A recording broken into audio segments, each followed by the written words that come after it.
Français parlent aux Français.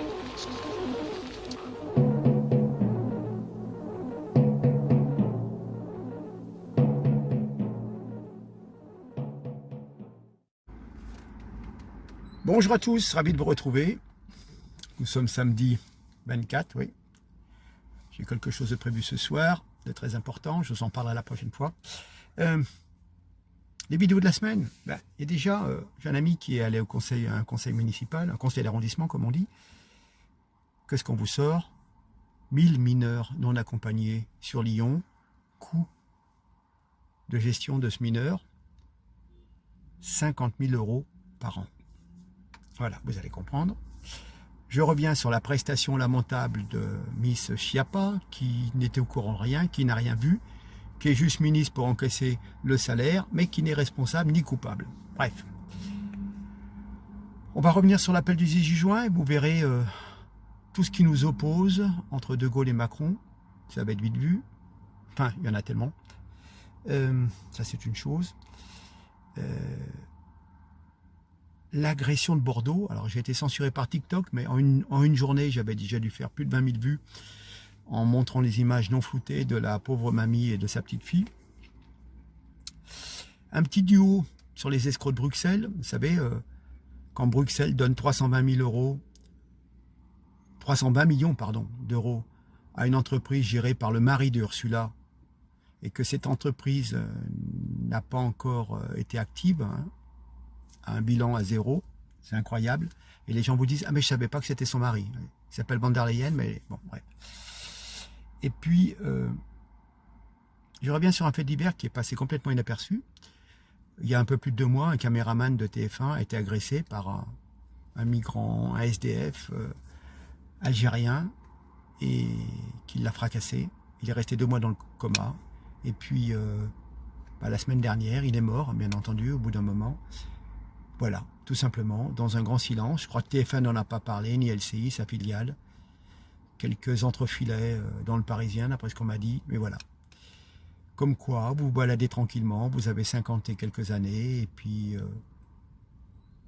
pour un regard, ou je sais pas trop quoi, on vous fracasse à coups de planche et à coups d'extincteur, et vous perdez la vie. Voilà. Sur ce, je vous remercie, je publie tout ça dimanche, et donc je vous souhaiterai donc un bon dimanche au visionnage de cette vidéo. Encore merci à tous pour votre suivi, à très bientôt. Bonjour à tous, bonjour TikTok, ravi de vous retrouver. Alors pour ceux qui n'ont pas vu la précédente, j'ai fait 2 vidéos concernant une propagande LGBT, concernant certaines associations qui se permettent de faire n'importe quoi. Ça s'appelle Stop à la sexualisation des enfants. Alors la première est restée bloquée à 28 vues, allez savoir pourquoi. Et la seconde, j'ai marqué 2e essai, est bloquée à 200 et quelques vues. Donc c'est très très bizarre quand on sait que la précédente en a fait 16 000. Bref, bon, allez voir, vous apprendrez des choses intéressantes. Vous savez, on parle des mineurs non accompagnés, qui souvent ne sont pas vraiment mineurs. J'ai une confirmation officielle du coût. On évoque souvent le coût de 50 000 € par mineur isolé. Alors, vous savez, sur Lyon, on a un système avec des mairies d'arrondissement. Et j'ai un de mes amis, Daniel, qui est allé au conseil d'arrondissement du 13 juin pour la partie, ce qu'on appelle Lyon 8e arrondissement. Ouais. Donc c'est impressionnant au départ parce que vous entendez une espèce de litanie de subventions, des centaines de milliers d'euros pour la création, la diffusion artistique, l'économie sociale et solidaire, des initiatives culturelles, etc. Et on s'aperçoit que parfois, vous le verrez dans la vidéo dont je vous ai parlé, ça subventionne des gens qui font des choses tout à fait presque perverses. Hein. Voilà. 2 élus centristes ont même refusé de voter une subvention de 32 500 €, écoutez bien, pour une association parisienne gérée par une élue écolo qui a pour objectif de sensibiliser les jeunes aux méfaits de la nourriture industrielle. C'est-à-dire qu'on va faire venir un intervenant de Paris pour parler de la malbouffe et qu'il faut peut-être éviter d'aller au McDo.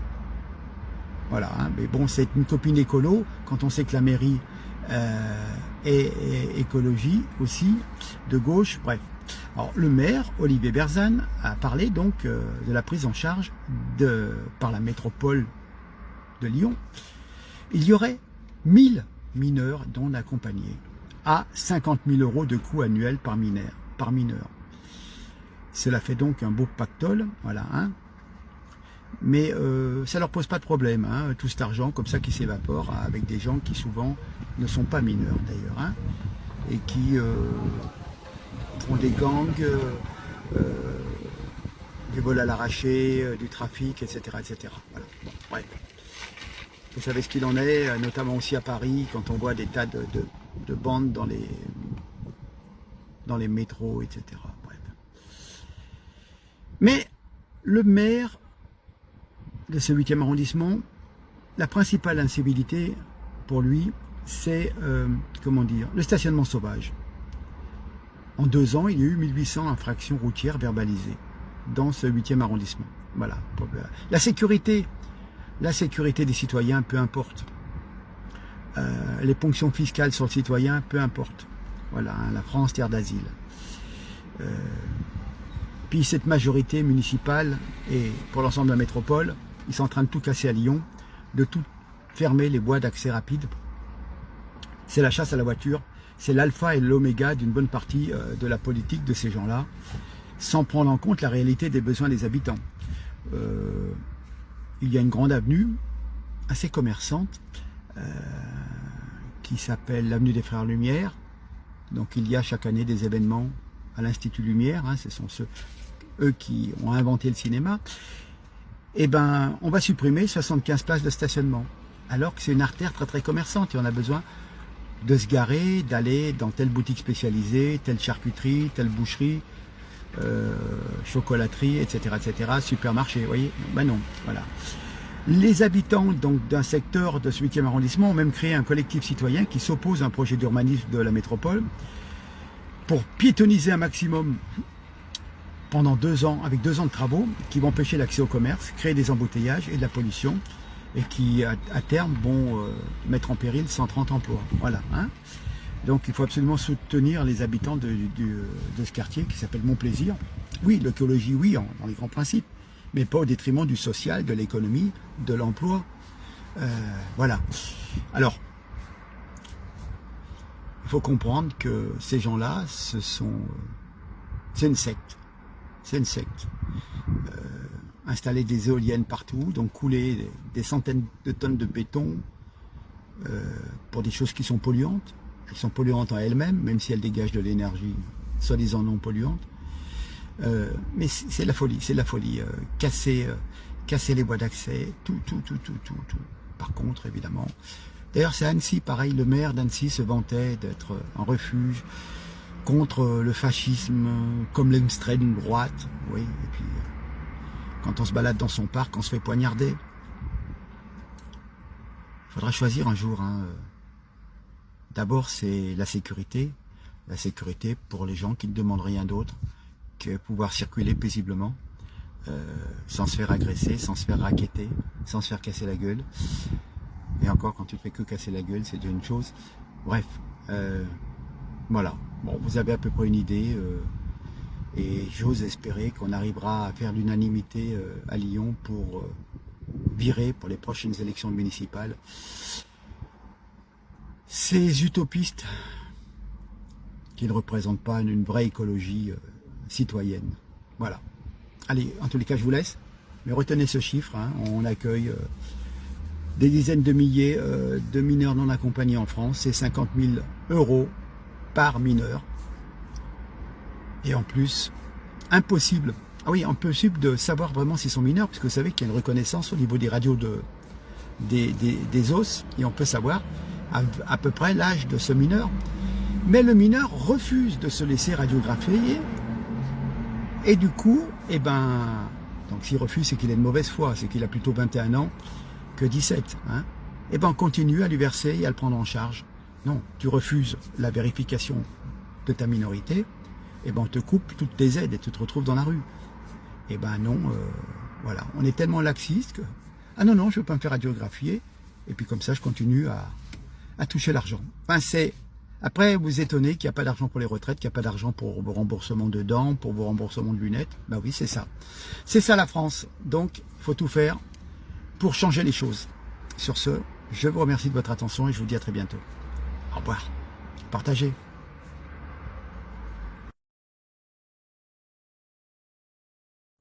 Bonjour à tous, ravi de vous retrouver. Alors, Marlène Schiappa, l'audition de Marlène Schiappa par le Sénat dans le cadre de la commission d'enquête sur le fameux fonds Marianne, ça restera un moment absolument sidérant du second mandat d'Emmanuel Macron.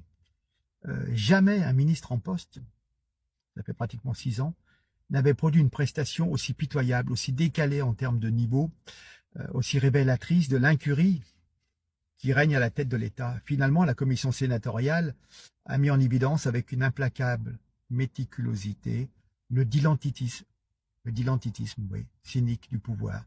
Un enseignant est décapité, on décide de créer un fonds, on communique avec fracas sur cette idée, puis on passe à autre chose, sans plus trop bien savoir si l'argent du fonds a servi ou non à rémunérer des copains. En attendant, on a communiqué à bon compte, quelques mois avant les élections, sur une opération qui rapporte des voix pour les présidentielles. Bien entendu, la profanation du pouvoir n'a plus de limite.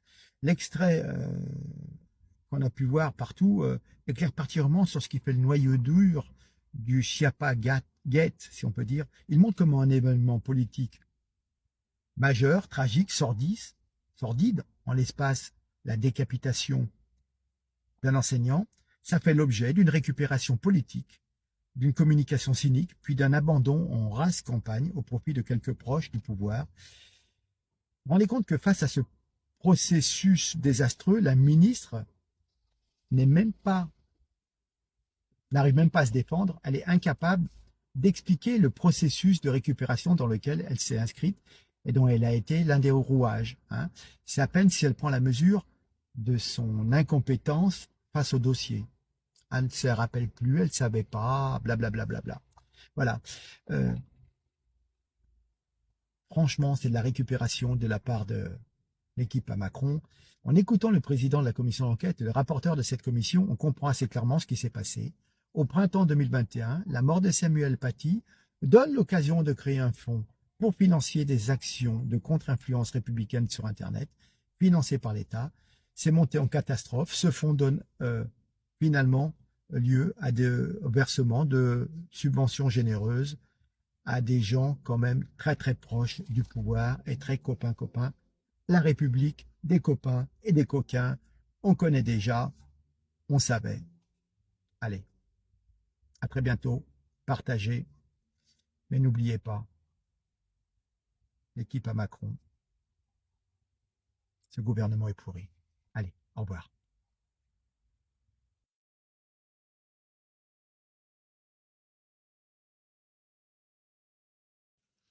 Bonjour à tous. Bon, on va parler de ceux qui se pavanent avec un drapeau français au sommet de l'État. Hier, c'était dimanche 18 juin, et quand on voit Macron, celui qui a rendu obligatoire la position d'un drapeau européen sur les bâtiments officiels, on va faire un parallèle. Macron, le général de Gaulle. Le général, oui, le commandeur, celui qui a incarné la France et l'honneur dans la résistance face à l'occupant, celui qui a incarné l'espoir, le courage, la volonté de combattre et de gagner alors que tout semblait perdu, celui qui nous a quand même ancrés dans la modernité, grâce à tout ce qui a été fait pour la souveraineté de la France, l'aéronautique, les barrages, EDF, etc., etc. Enfin bref, voilà. Il nous a épargné la guerre civile, et il a donné une constitution à notre République. Il incarnait une certaine puissance, le refus de toutes les soumissions, ni soumis aux Russes, ni soumis aux États-Unis. C'était l'indépendance de la France, une certaine probité, une vertu, un désintéressement. Voilà. Même si je ne partage pas du tout ces décisions concernant l'Algérie, la guerre d'Algérie, la façon dont ont été traités les pieds noirs et les harkis, le lâche abandon, quand on voit maintenant tous ceux qui lui rendent hommage, le bal des hypocrites, tous ceux qui pour la plupart se réclament de lui, se fichent pas mal de l'intérêt général, ne pensent qu'à leurs seuls intérêts personnels, qui ne pensent qu'au pouvoir pour eux-mêmes et non pour servir le peuple, comme Emmanuel Macron. Que penserait-il, le général, de l'action de nos brillants politiques depuis qu'il nous a quittés, depuis que la France est la veuve de ce grand homme? Que penserait-il de notre France en prise avec la violence, les désordres multiples, la perte de l'autorité gangrénée par l'islamisme et le communautarisme? Que penserait-il de notre pays soumis à une Union européenne qui consacre son impuissance et sa vulnérabilité? Quoi dire encore? Sa soumission à l'OTAN et aux États-Unis? Que penserait-il enfin d'une France au service public déliquescent, proche du tiers-monde, désindustrialisée, à la valeur travail sacrifiée, au refus de l'effort, au profit de l'assistanat et de la fraude?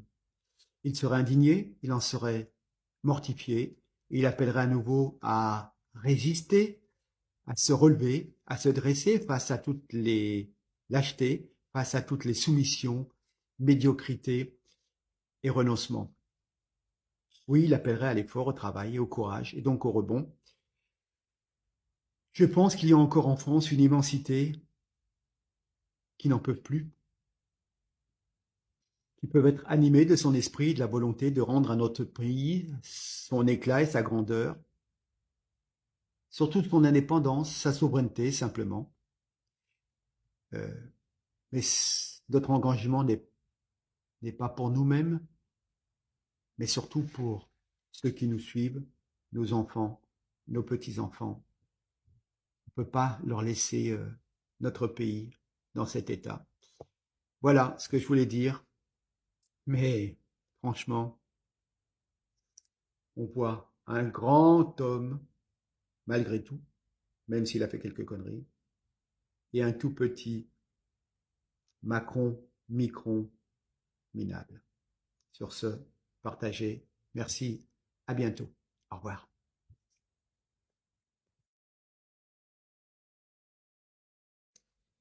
Bonjour à tous, nous sommes mardi 20 juin et hier lundi, avenue de la Martinique à Bordeaux, eh ben vous allez voir cette vidéo d'une agression d'une grand-mère et de sa petite fille par, on va dire, un étranger de papier français, très connu de la justice pour une vingtaine d'inculpations. Voilà. Hein. Des Français, de nombreux Français n'ont toujours pas compris la réalité de l'ensauvagement de la France, de toute la France. Les Français ne sont plus en sécurité nulle part, mais en ont-ils vraiment conscience? On croit toujours que ça n'arrive qu'aux autres. Vous allez voir, tout est insupportable dans cette agression commise donc hier à Bordeaux. Et des dizaines de scènes identiques se produisent chaque jour un peu partout sur le territoire. Savez-vous qu'il y a quand même plus 12% en 2022 d'augmentation de dépôts de plainte? Et je ne parle que des dépôts de plainte. On sait très bien que beaucoup de gens ne vont plus au commissariat, perdent du temps, ils savent que ça ne sert à rien. Allez, je vous laisse regarder cette vidéo et je reviens vers vous.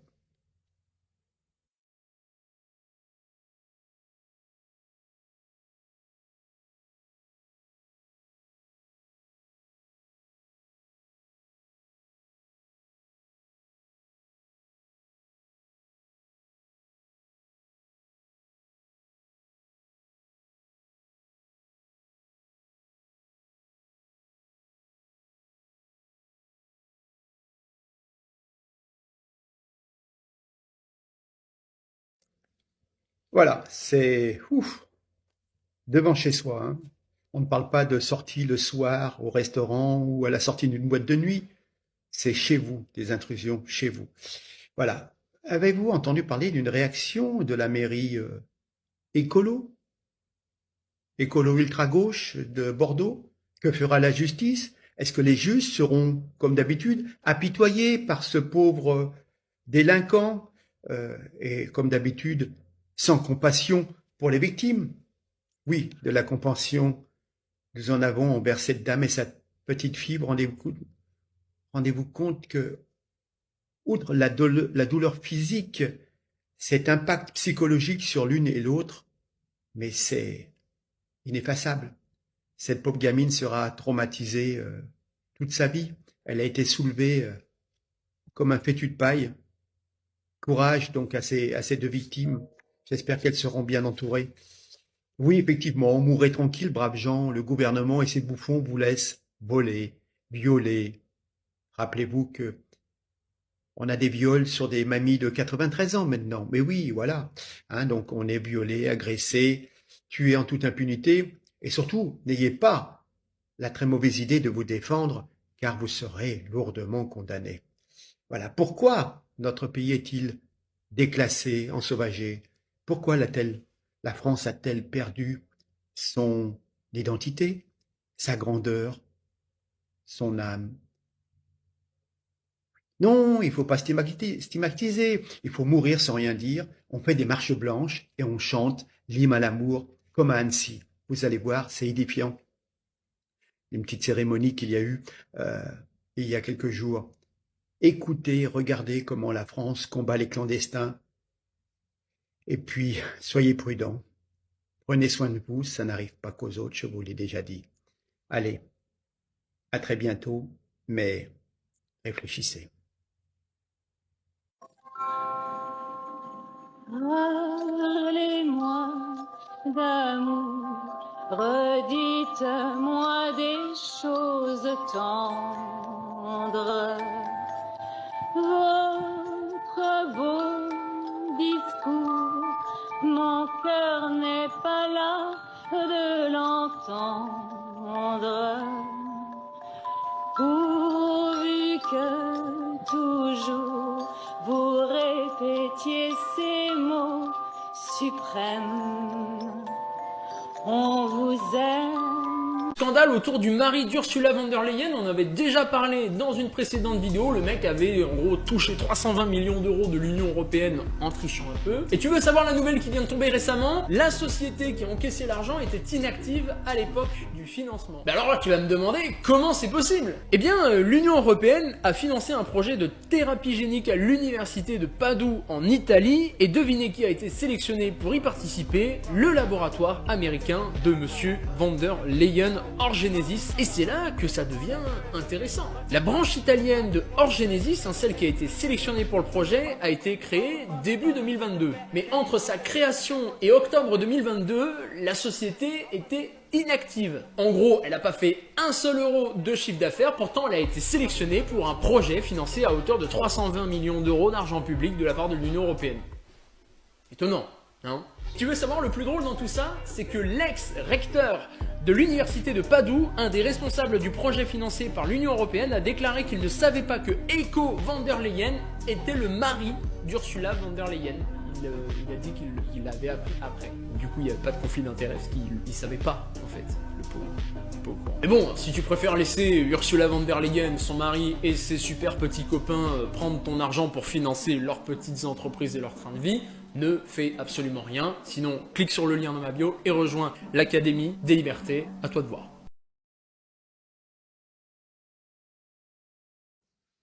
Bonjour à tous, ravi de vous retrouver sur TikTok. Je vais vous parler de TF1. Pas un mot, ni LCI, pas un mot à première vue. Je vais vous expliquer, je vous parle de Guillaume Taverne, caméraman qui travaillait pour TF1. Après plus de 2 mois passés dans le coma, il est décédé la semaine dernière.